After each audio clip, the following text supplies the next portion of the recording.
Hey guys, welcome back to the show. Today we're talking about something everyone secretly worries about, how to actually improve your speaking skills.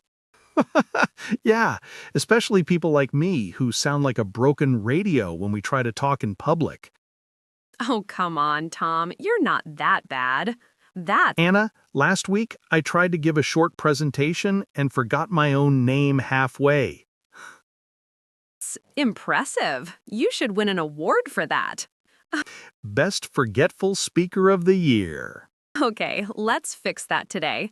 So let's start with the real problem fear. Why do people get scared to speak?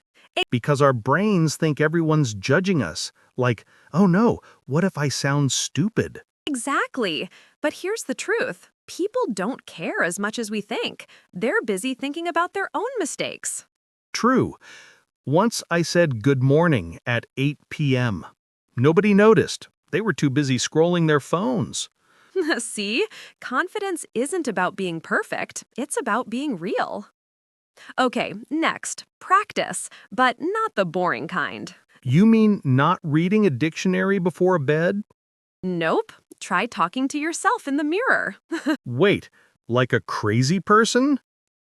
Exactly. Be your own audience. Tell yourself a story, describe your day, or pretend you're a news anchor. Breaking news. Tom finally speaks without stuttering. Perfect. That's how you build confidence. Small, fun, daily talks. Another cool trick, record your voice. No. I hate hearing my own voice. It sounds like a dying robot.